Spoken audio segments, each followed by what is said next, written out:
बंदी छोड़ सतगुरु रामपाल जी परमेश्वर जी की जय हो।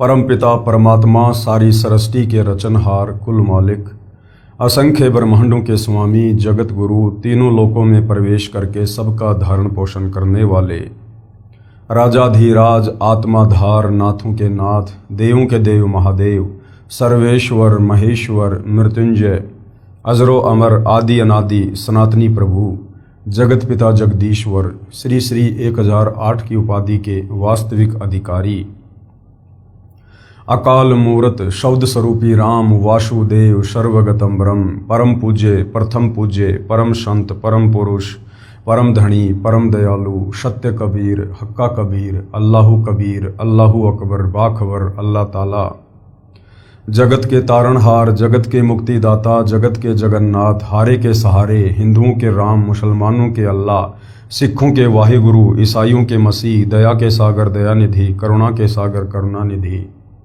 स्वयंभू परिभू संकट मोचन कष्टहरण मंगल करण दुख भंजन अविगत कबीर निर्विकार निर्विषम परमात्मा अलय अलेख सतगुरु आदि अनादि सतगुरु असली मर्यादा पुरुषोत्तम असली राम असली कृष्ण असली घनश्याम असली मुरारी राजाओं के राजा महाराजाओं के महाराजा शहंशाहों के शहंशाह सम्राटों के सम्राट भगवानों के भगवान अल्लाहों के अल्लाह प्रभुओं के प्रभु मसीहाओं के मसीह सच्चे वाहिगुरु बाबाओं के बाबा पीरों के पीर सेठों के सेठ जगत सेठ सावड़सा सेठ सर्वगुण संपन्न अनंत कोटि कलाओं के स्वामी अनंत कोटि ब्रह्मांडों के नायक योगियों में महायोगी ध्यानियों में महाध्यानी सिद्धों में परम सिद्ध ज्ञानियों में तत्वज्ञानी ब्रह्म ज्ञानी महाज्ञानी परम ज्ञानी सर्वश्रेष्ठ ज्ञानी विज्ञानी युवा कबीर समर्थ कबीर असमवात अमित ओजा सच्चे रहनुमा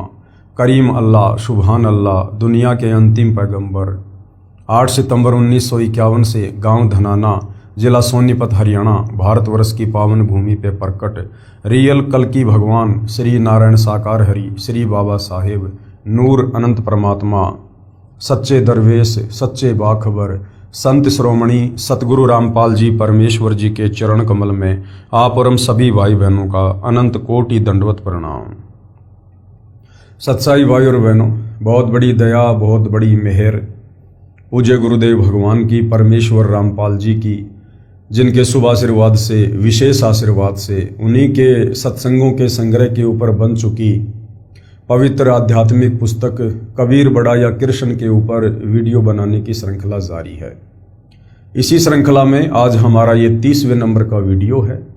पूज्य गुरुदेव भगवान के आशीर्वाद से इस पवित्र पुस्तक कबीर बड़ा या कृष्ण के ऊपर जो वीडियो बन रहे हैं, ये वीडियो हिंदू समाज से जुड़े श्रद्धालुओं के लिए किसी वरदान से कम नहीं है, क्योंकि ये पवित्र पुस्तक कबीर बड़ा या कृष्ण चारों वेद पवित्र गीता जी और पुराणों के ज्ञान से परिपूर्ण है। अर्थात चारों वेदों का पवित्र गीता जी का और पुराणों का निष्कर्ष निकाल कर इस पवित्र पुस्तक को पूर्ण मोक्ष के लिए तैयार किया गया है। ये पवित्र पुस्तक आपको समझाएगी कि वास्तव में भक्ति मार्ग क्या है, अध्यात्म क्या है, वास्तव में सृष्टि रचना कैसे हुई है। आज से पहले कोई कहा करता था कि सृष्टि श्री ब्रह्मा जी ने रची है, कोई कहता था श्री विष्णु जी ने रची है, यानी कोई सिर पैर नहीं था। परंतु अब सतगुरु रामपाल जी ने सर्व धर्मों के सर्व पवित्र धर्म शास्त्रों का निष्कर्ष निकाल कर यह प्रमाणित कर दिया है कि सृष्टि रचनहार परम अक्षर ब्रह्म है, कबीर देव है, कबीर साहेब है। वही सबके उत्पत्ति करता है, सबके धारण पोषण करता है। वही वास्तव में सबके जनक है, आत्मा के पति हैं, परमेश्वर हैं। तो भाई और बहनों, इस पवित्र पुस्तक को धैर्य से निष्पक्ष होकर यदि आपने पढ़ लिया तो अध्यात्म को लेकर आपके मन मस्तिष्क में दिलो दिमाग में जो भी सवाल उठा करते थे, आपको प्रत्येक का प्रमाणित जवाब यानी समाधान मिलेगा। तो इस पवित्र पुस्तक पर हमारा जो विषय चल रहा है वो है जनता की अदालत। यानी जनता की अदालत में इस बात पर बहस चल रही है कि सुप्रीम गॉड कौन है, पूर्ण परमात्मा कौन है जिसकी भक्ति से मुक्ति हो, जन्म मरण का रोग कटे। तो जनता की अदालत में सतगुरु रामपाल जी ने जनता को ही जज बनाया है, क्योंकि वर्तमान में जनता शिक्षित है, पढ़ी लिखी है, अपनी आंखों से अपने ही धर्मशास्त्रों में अध्यात्म को लेकर छुपे हुए प्रमाणों को देखकर निर्णय कर सकती है। एक तरफ श्री कृष्ण जी के वकील बनकर तमाम हिंदू धर्मगुरु आचार्य शंकराचार्य खड़े हैं, जो हिंदू धर्मशास्त्रों को आधार बनाकर श्री कृष्ण और विष्णु को पूर्ण परमात्मा घोषित करने का नाकाम प्रयास कर रहे हैं। तो दूसरी तरफ कबीर जी के वकील के रूप में सतगुरु रामपाल जी हैं, जो उन्हीं हिंदू धर्म ग्रंथों को दिखा दिखाकर कबीर जी को पूर्ण परमात्मा साबित कर रहे हैं। और जनता अध्यात्म में रुचि ले रही है, क्योंकि अपनी आंखों से प्रत्यक्ष प्रमाण देख रही है। और जनता ये भी भली बात समझ रही है कि हमारे नादान धर्म गुरुओं को, आचार्य और शंकराचार्यों को तत्व ज्ञान नहीं था, वे तत्वदर्शी संत की शरण में नहीं थे, जिस कारण उन्होंने किसी भी धर्मशास्त्र का यथार्थ अनुवाद नहीं किया, अर्थों में अनर्थ कर दिया। क्योंकि संस्कृत भाषा से आप केवल इन धर्म ग्रंथों को पढ़ सकते हो, लेकिन निष्कर्ष नहीं निकाल सकते। निष्कर्ष के लिए तत्व ज्ञान होना बहुत जरूरी है। तो जनता अब अध्यात्म में रुचि लेते हुए, शास्त्र अनुकूल साधना की ओर बढ़ते हुए सतगुरु रामपाल जी से तरह तरह के सवाल कर रही है। सतगुरु रामपाल जी प्रत्येक सवाल का प्रमाणित जवाब दे रहे हैं। और जनता की अदालत में जनता को और अच्छे से अध्यात्म को समझाने के लिए सतगुरु रामपाल जी ने आदरणीय धर्मदास जी की अमर कथा का सहारा लिया है कि जिस प्रकार वर्तमान के हिंदू श्रद्धालु भक्ति को लेकर भ्रमित हैं, उसी प्रकार लगभग 650 साल पहले बांधवगढ़ के रहने वाले आदरणीय धर्मदास सेठ जी भी भ्रमित थे। वो श्री विष्णु जी को अपना इष्ट मानते थे, 68 तीर्थों की यात्रा पर निकले हुए थे। और उसी दौरान कबीर परमेश्वर सतलोक से चलकर एक जिंदा बाबा का रूप बनाकर मथुरा में उनसे मिले और उन्हें पवित्र गीता जी के अनुसार ज्ञान देने लगे। धर्मदास जी की आंखें खुलती चली गई और धर्मदास जी ने फिर अंत में कबीर परमात्मा जी से विनती की, प्रार्थना की कि आप मुझे एक बार अपना वो सतलोक दिखा दीजिए। अगर मैं आंखों से सतलोक देख लूंगा तो मुझे विश्वास हो जाएगा। हालांकि भाइयों और बहनों, विश्वास करने का ये कोई तरीका नहीं है, क्योंकि ये ज्ञान मार्ग है। यदि विश्वास करना है तो अपने गुरु के वचनों को सत्य मानकर, और जो प्रमाण गुरु तमाम धर्म ग्रंथों से दिखा रहे हैं, हमने उनको आधार बनाकर ही इस भक्ति मार्ग पर चलना होता है।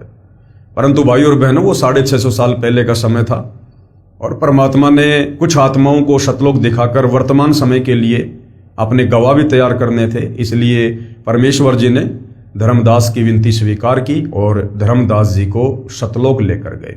आगे का क्या प्रकरण है, हम पवित्र पुस्तक कबीर बड़ाया कृष्ण से समझते हैं। धर्मदास जी को सतलोक में ले जाना। 6 महीने तक परमेश्वर जिंदा नहीं आए, क्योंकि धर्मदास जी को बार बार परमात्मा समझा रहे थे, लेकिन धर्मदास जी बीच बीच में विचलित हो जाते थे और काल प्रेरणा से जिंदा बाबा रूप में कबीर परमेश्वर जी का विरोध कर देते थे, जिस कारण से परमात्मा अंतर्ध्यान हो जाया करते थे। तो जब परमेश्वर अंतर्ध्यान हुए, उसके बाद धर्मदास बहुत ज्यादा डर गया, विचलित हो गया, भयभीत हो गया कि अब ना जाने मुझे वो महात्मा जी दोबारा मिलेंगे या नहीं मिलेंगे। 6 महीने तक परमेश्वर जिंदा नहीं आए। धर्मदास रो रो अकुलाए, खाना नामात्र रह गया। दिन में कई कई बार घंटों रोना, शरीर सूख कर काटा हो गया। एक दिन धर्मदास जी से आमिनी देवी ने पूछा, आमिनी देवी धर्मदास जी की धर्मपत्नी थी, कि हे स्वामी, आपकी ये हालत मुझसे देखी नहीं जा रही है, आप विश्वास रखो, जब पहले कितनी बार आए हैं तो अब की बार भी आएंगे। धर्मदास ने कहा कि इतना समय पहले कभी नहीं लगाया, लगता है मुझ पापी से बहुत नाराज हो गए हैं, बात भी नाराजगी की है, मैं महामूर्ख हूं। आमिनी देवी, अब मुझे उनकी कीमत का पता चला है। भोले भाले नजर आते हैं, वे परमात्मा के विशेष कृपा पात्र हैं। इतना ज्ञान देखा न सुना। आमिनी ने पूछा कि उन्होंने बताया होगा कि वे कैसे मिलते हैं। परमेश्वर जी ने आमिनी देवी के अंदर प्रेरणा की और आमिनी ने पूछा कि उस महात्मा जी ने कुछ तो बताया होगा कि उनसे मिलने का क्या तरीका है। तो आमिनी ने धर्मदास जी से पूछा कि उन्होंने कुछ तो बताया होगा, कहां कहां जाते हैं। धर्मदास जी ने कहा कि वे कह रहे थे कि मैं वहां अवश्य जाता हूं जहां पर धर्म भंडारे यानी लंगर होते हैं, वहां लोगों को ज्ञान समझाता हूं। आमिनी देवी ने कहा कि आप भंडारा ही कर दो, हो सकता है कि जिंदा बाबा आ जाएं। धर्मदास जी बोले कि मैं तो 3 दिन का भंडारा करूंगा। आमिनी देवी पहले तो कंजूसी करती थी। धर्मदास 3 दिन का भंडारा कहता था तो वह 1 दिन पर अड़ जाया करती थी, परंतु उस दिन आमिनी ने तुरंत हां कर दी कि कोई बात नहीं, आप 3 दिन का भंडारा करो। आमिनी देवी ने सोचा, अगर मैंने मना कर दिया और कहीं धर्मदास जी के प्राण निकल गए तो ये धन, ये पैसा मेरे किस काम रह जाएगा। तो आमिनी देवी ने 3 दिन के भंडारे के लिए परमात्मा जी की प्रेरणा से धर्मदास जी को हां कर दी। धर्मदास जी ने दूर दूर तक 3 दिन के भोजन भंडारे का संदेश भिजवा दिया, साधुओं का निमंत्रण भिजवा दिया। निश्चित दिन को भंडारा शुरू हो गया। 2 दिन बीत गए, साधु महात्मा आए, ज्ञान चर्चा होती रही, परंतु जो ज्ञान जिंदा बाबा ने बताया था उसका उत्तर किसी के पास नहीं पाया। धर्मदास जी जानबूझकर साधुओं से प्रश्न करते थे कि क्या ब्रह्मा विष्णु शिव का भी जन्म होता है। उत्तर वही घिसा पिटा मिलता कि इनके कोई माता पिता नहीं हैं। इससे धर्मदास को स्पष्ट हो जाता कि वह जिंदा महात्मा नहीं आया है। वेश बदलकर आता तो भी ज्ञान तो सही बताता। तीसरे दिन भी दोपहर तक में जिंदा बाबा नहीं आए। धर्मदास जी ने दृढ़ निश्चय करके कहा कि यदि आज जिंदा बाबा नहीं आए तो मैं आत्महत्या करूंगा। ये फाइनल फैसला धर्मदास जी ने कर लिया। ऐसे जीवन से मरना भला। परमात्मा तो अंतर्यामी है, जान गए कि आज भगत पक्का मरेगा। उसी समय कुछ दूरी पर कदम का पेड़ था, उसके नीचे उसी जिंदा वाली वेशभूषा में बैठे धर्मदास को दिखाई दिए। धर्मदास दौड़ कर गया, ध्यानपूर्वक देखा, जिंदा महात्मा के गले से लग गया, अपनी गलती की क्षमा मांगी, कभी ऐसी गलती न करने का बार बार वचन किया। तब परमात्मा धर्मदास के घर में गए।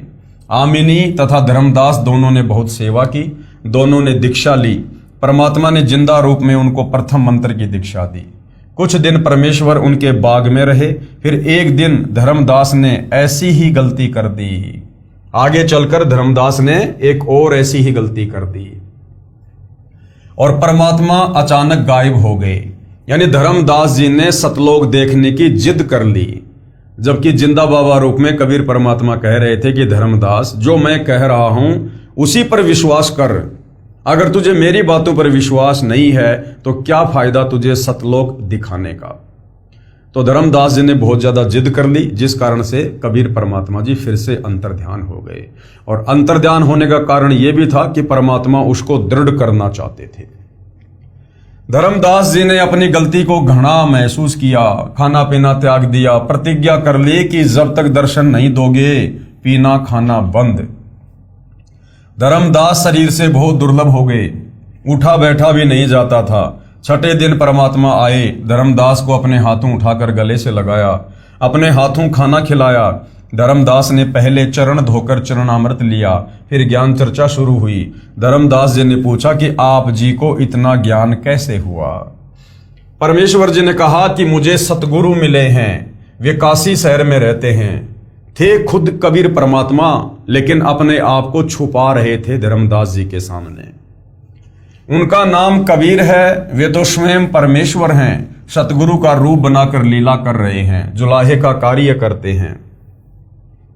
उन्होंने मुझे सतलोक दिखाया, वह लोक सबसे प्यारा है, वहां जो सुख है वह स्वर्ग में भी नहीं है। सदाबहार फलदार वृक्ष, सुंदर बाग, दूध की नदियां बहती हैं, सुंदर नर नारी रहते हैं, वे कभी बूढ़े नहीं होते, कभी मृत्यु नहीं होती।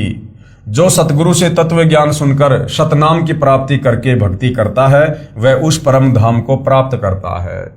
यानी जिंदा बाबा रूप में कबीर परमात्मा इस प्रकार से सतलोक का वर्णन कर रहे थे कि धर्मदास जी की और अधिक सतलोक देखने की रुचि बने।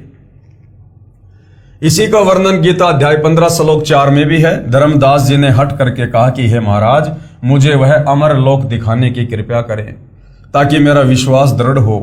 परमेश्वर जी ने कहा कि आप भक्ति करो, जब शरीर त्याग कर जाएगा तो उस लोक को प्राप्त करेगा। धर्मदास जी के अधिक आग्रह करने पर परमेश्वर जिंदा ने कहा कि चलो आपको शतलोक ले चलता हूं। धर्मदास की आत्मा को निकालकर ऊपर शतलोक में ले गए। परमेश्वर के दरबार के द्वार पर एक संतरी खड़ा था। जिंदा बाबा के रूप में खड़े परमेश्वर ने द्वारपाल से कहा कि धर्मदास को परमेश्वर के दर्शन करा कर लाओ। द्वारपाल ने एक अन्य हंस, यानी शतलोक में भगत को हंस कहते हैं, उससे कहा कि धर्मदास को परमेश्वर के सिंहासन के पास ले जाओ, सत्य पुरुष के दर्शन करवा कर लाओ। वहां पर बहुत सारे हंस यानी भगत तथा हंसनी यानी नारी भगतमती इकट्ठे होकर नाचते गाते धर्मदास जी को सम्मान के साथ लेकर चले। सब हंसों तथा नारियों ने गले में सुंदर मालाएं पहन रखी थी। उनके शरीर का प्रकाश 16 सूर्यों के समान था। जब धर्मदास जी ने तख्त यानी सिंहासन पर बैठे सत्य पुरुष जी को देखा तो वही स्वरूप था। जब धर्मदास जी ने शतलोक में सिंहासन पर कबीर परमात्मा जी को बैठे हुए देखा तो क्या देखा कि ये तो वही महाराज है जो नीचे मुझे बार बार जिंदा बाबा के रूप में मिल रहे थे, मुझे ज्ञान समझा रहे थे। ये तो वही महाराज जी हैं। उनके शरीर का प्रकाश 16 सूर्यों के समान था। जब धर्मदास जी ने तख्त सिंहासन पर बैठे सत्य पुरुष जी को देखा तो वही स्वरूप था जो धरती पर जिंदा बाबा के रूप में था। परंतु यहां पर परमेश्वर के एक रोम यानी शरीर के एक बाल का प्रकाश करोड़ सूर्यों तथा करोड़ चंद्रमाओं के प्रकाश से भी कहीं अधिक था। जिंदा रूप में नीचे से गए परमात्मा तख्त पर विराजमान अपने ही दूसरे स्वरूप पर चवर करने लगा। धर्मदास ने सोचा कि जिंदा तो इस परमेश्वर का सेवक होगा, परंतु सूरत मिलती जुलती है। कुछ देर में तख्त पर बैठा परमात्मा खड़ा हुआ तथा जिंदा सिंहासन पर बैठ गया। तेजोमय शरीर वाले प्रभु जिंदा के शरीर में समा गया। धर्मदास शर्म के मारे पानी पानी हो गया। अपने आप को कोसने लगा कि मैं कैसा दुष्ट हूं, मैंने परमेश्वर को कितना दुखी किया, कितना अपमानित किया, मुझे वहां विश्वास नहीं हुआ। जब दर्शन करवाकर सतलोक के भगत वापस लाए, 3 दिन तक परमात्मा के सतलोक में रहा। उधर से धर्मदास को 3 दिन से अचेत देखकर घर गांव तथा रिश्तेदार व मित्र बांधवगढ़ में धर्मदास जी के घर पर इकट्ठे हो गए। कोई झाड़ फूक करा रहा था, कोई वैद्य से उपचार करा रहा था, परंतु सब उपाय व्यर्थ हो चुके थे। किसी को आशा नहीं रही थी कि धर्मदास जिंदा हो जाएगा। तीसरे दिन परमात्मा ने उसकी आत्मा को शरीर में प्रवेश करा दिया। धर्मदास जी को उस बाग से उठाकर घर ले गए थे जहां से परमात्मा उसको सतलोक लेकर गए थे। धर्मदास सचेत हो गया था। परमेश्वर ने उसकी आत्मा को वापस शरीर में छोड़ दिया। धर्मदास सचेत हो गया था। धर्मदास जी सचेत होते ही उस बाग में उसी स्थान पर गए तो वही परमात्मा जिंदा बाबा के रूप में बैठे थे। कबीर परमात्मा उसी बाग में आकर उसी जिंदा वाले रूप में बैठ गए। धर्मदास जी चरणों में गिर गए और कहने लगे, हे प्रभु, मुझ अज्ञानी को क्षमा करो प्रभु। अवगुण मेरे बाप जी, बख्शो गरीब निवाज, जो मैं पूत कपूत हूं बहुर पिता को लाज। मुझे विश्वास नहीं हो रहा था कि आप परमात्मा हैं, आप परम अक्षर ब्रह्म हैं। कभी कभी आत्मा तो कहती थी कि पूर्ण ब्रह्म के बिना ऐसा ज्ञान पृथ्वी पर कौन सुना सकता है। आज भी वही बात है भाइयों और बहनों। इस पूर्ण ब्रह्म कबीर देव के अलावा तत्वदर्शी संत की भूमिका करते हुए सर्व धर्मशास्त्रों का ऐसा निर्मल ज्ञान कौन दे सकता है। सतगुरु रामपाल जी स्वयं कबीर परमात्मा हैं, कबीर परमेश्वर हैं। गीता अध्याय 4 श्लोक 34 वाले तत्वदर्शी संत हैं और तत्वदर्शी संत की भूमिका खुद कबीर परमात्मा जी ही निभाते हैं। अपने द्वारा रची सृष्टि का ज्ञान वो कबीर परमात्मा खुद ही आकर बताता है। तो भाइयों और बहनों, आज मौका है, धर्मदास जी की तरह धोखा मत खाइए। सतगुरु रामपाल जी के सत्संग सुनकर तुरंत उनसे उपदेश लेकर अपनी आत्मा के कल्याण में आगे बढ़िए। परंतु मन तुरंत विपरीत विचार खड़े कर देता था। हे सत्य पुरुष, आपने अपने शरीर की वह शोभा जो शतलोक में है यहां क्यों प्रकट नहीं कर रखी? कि परमात्मा, आपके शरीर का जो तेज सतलोक में है वो आपने यहां पर क्यों नहीं कर रखा? परमेश्वर जी ने कहा कि धर्मदास, यदि मैं उसी प्रकाश युक्त शरीर से इस काललोक में आ जाऊं तो क्षर पुरुष यानी 21 ब्रह्मांड का स्वामी, ये ज्योति निरंजन, काल ब्रह्म, ब्रह्मा विष्णु महेश का पिता, दुर्गा का पति, ज्योति निरंजन भी इसी को कहते हैं। ये व्याकुल हो जाएगा। मैं अपना सर्व कार्य गुप्त करता हूं। ये मुझे एक सिद्धि वाला संत मानता है, लेकिन इसको ये नहीं मालूम कि मैं कहां से आया हूं, कौन हूं। परमेश्वर ने धर्मदास से प्रश्न किया कि आपको कैसा लगा मेरा देश। धर्मदास जी बोले, हे परमेश्वर, इस संसार में अब मन नहीं लग रहा। उस पवित्र स्थान के सामने तो ये काल का संपूर्ण लोक यानी 21 ब्रह्मांडों का क्षेत्र नरक के समान लग रहा है। जन्म मरण यहाँ का अटल विधान है। 84 लाख प्रकार के प्राणियों के जीवन भोगना भी अनिवार्य है। प्रत्येक प्राणी इसी आशा को लेकर जीवित है कि अभी नहीं मरूंगा, परंतु फिर भी कभी भी मृत्यु को प्राप्त हो जाता है। प्रत्येक प्राणी एक दूसरे से कपट से बातें करता है, लेकिन आपके सतलोक में सब व्यक्ति प्यार से बातें करते हैं, निष्कपट व्यवहार करते हैं। मैंने तीनों दिन यही जांच की थी। यदि धर्मदास जी अपने घर पर उपस्थित सौजनों को न देखते जो उसके अचेत होने के साक्षी थे, तो समझते कि कोई स्वप्न देखा होगा, परंतु अब दृढ़ निश्चय हो गया था। उपरोक्त वर्णन पवित्र कबीर सागर अध्याय ज्ञान प्रकाश पेज नंबर 57-58 पर, मोहम्मद बोध पेज नंबर 20 और 21 पर, 10 मुकामी रेखता ज्ञान स्थिति बोध पेज 83 पर, अमल मूल पृष्ठ 202 पर है। पेश है कबीर सागर के अध्याय ज्ञान प्रकाश के पेज नंबर 57-58 की फोटोकॉपी। यानी जो कबीर सागर है, जो 650 साल पहले इन्हीं धर्मदास जी को निमित्त बनाकर कबीर परमात्मा जी ने लिखवाया था, जिसको कबीर वाणी कहते हैं, 5वां वेद सूक्ष्म वेद कहते हैं।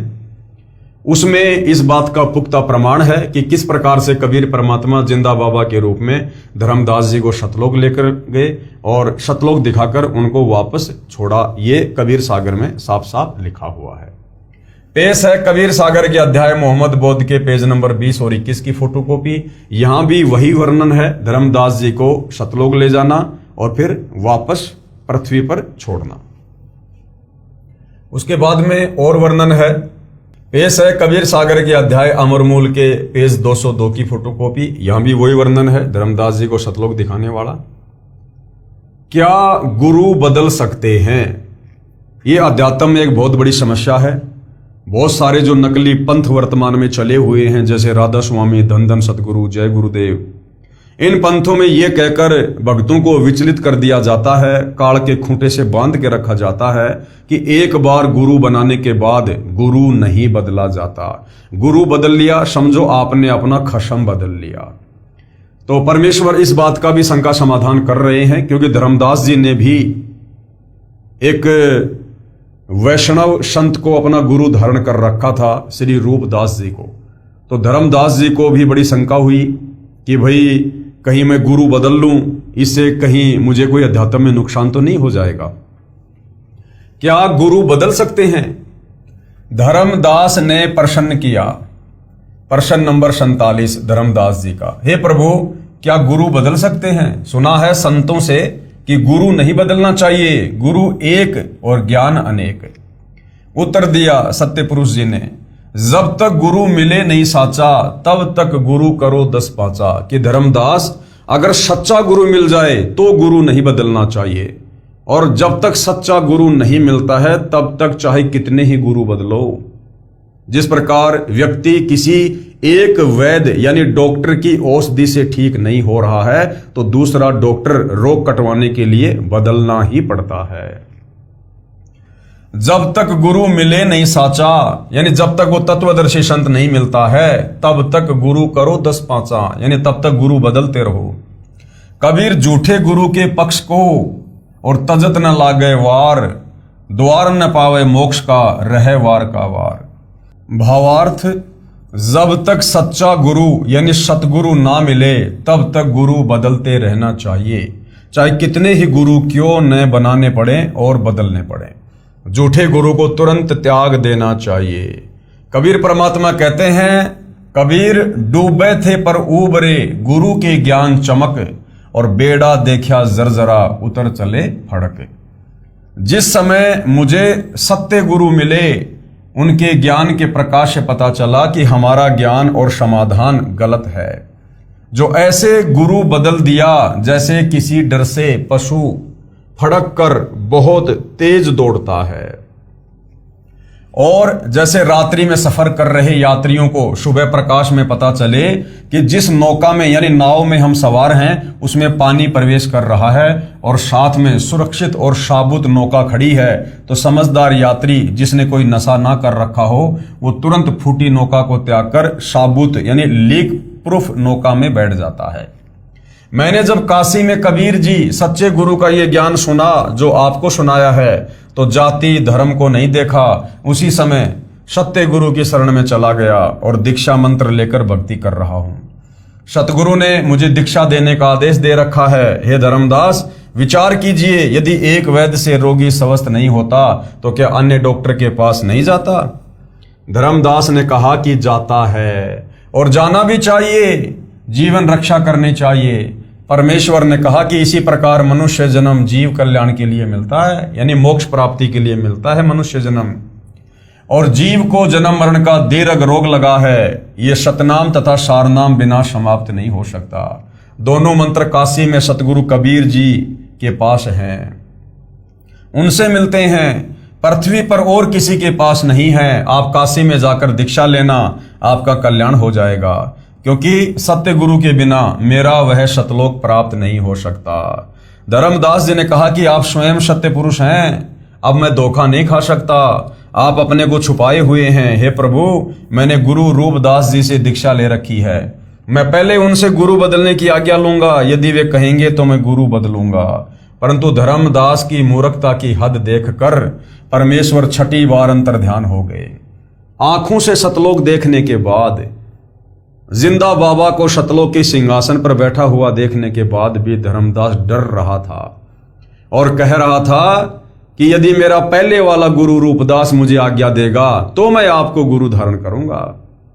अब परमेश्वर जी धर्मदास जी की नादानी और अज्ञानता को देखकर नाराज होकर फिर अंतर्ध्यान हो जाते हैं। यदि वे कहेंगे तो मैं गुरु बदलूंगा, परंतु धर्मदास की मूर्खता की हद देखकर परमेश्वर छठी बार अंतर्ध्यान हो गए। धर्मदास जी फिर व्याकुल हो गए। पहले रूपदास जी के पास गए जो श्री कृष्ण अर्थात श्री विष्णु जी के पुजारी थे, जो वैष्णव पंथ से जुड़े थे। धर्मदास जी ने संत रूपदास जी से सर्व घटना बताई तथा गुरु बदलने की आज्ञा चाही।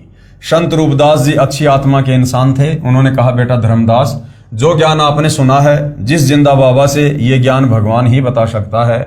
मेरी तो उम्र अधिक हो गई है, मैं तो इस मार्ग को त्याग नहीं सकता। आपकी इच्छा है तो आप उस महात्मा से दीक्षा ले सकते हो। तब धर्मदास जी काशी में गए, वहां पर कबीर जुलाई की झोपड़ी का पता किया। वहां कपड़ा बुनने का कार्य करते कबीर परमेश्वर को देखकर आश्चर्य का ठिकाना नहीं रहा। खुशी भी अपार हुई कि सतगुरु तथा परमेश्वर यही है। तब उनसे दीक्षा ली और अपना कल्याण कराया। कबीर परमेश्वर जी ने धर्मदास जी को फिर 2 अक्षर, जिसमें एक ओम और दूसरा मंत्र है तत्, जो सांकेतिक है, जिसको सतनाम कहते हैं, वो सतनाम का मंत्र दिया। फिर सारनाम देकर सतलोक का वासी किया। अब भाइयों और बहनों, ये धर्मदास जी की अमर कथा कबीर परमेश्वर सतगुरु रामपाल जी जनता की अदालत में हिंदू धर्म से जुड़े श्रद्धालुओं को सुना रहे हैं और साथ में पवित्र कबीर सागर से और अन्य हिंदू धर्म ग्रंथों से प्रमाण भी दिखा रहे हैं।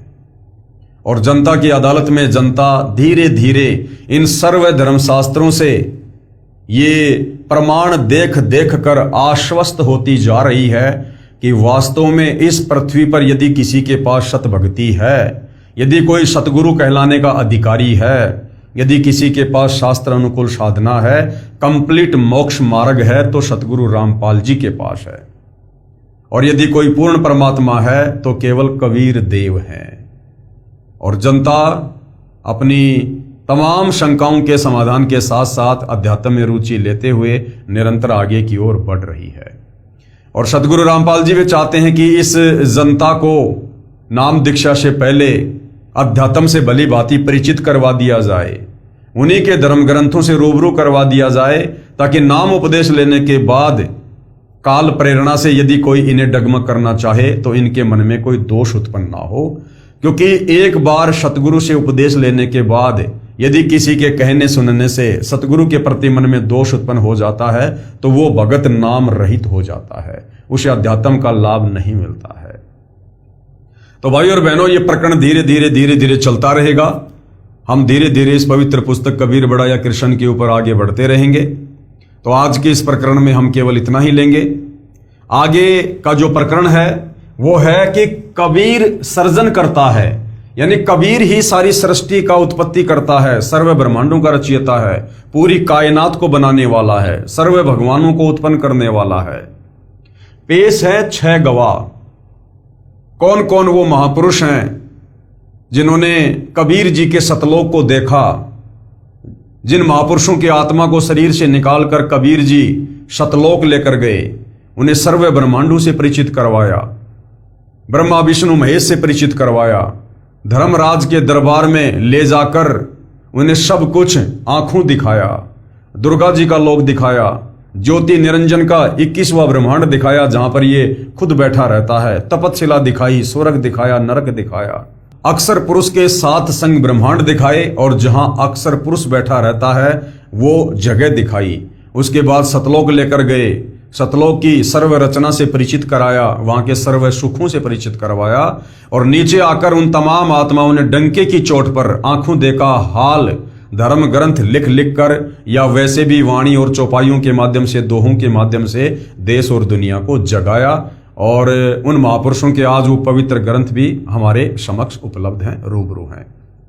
तो आगे चलकर हम इस विषय पर और अधिक जानकारी प्राप्त करेंगे, ताकि जिन महापुरुषों ने आंखों से सतलोक देखा है, जब वो हमें इस विषय पर बताएंगे तो हमारा विश्वास और दृढ़ होगा। तो भाइयों और बहनों, आज के इस टॉपिक पर केवल इतना ही। आगे फिर परमेश्वर की सेवा में हाजिर होंगे। तब तक पूज्य गुरुदेव भगवान हम सबको आज्ञा दें, आशीर्वाद दें, सद्बुद्धि दें। बंदी छोड़ सतगुरु रामपाल जी परमेश्वर जी की जय हो।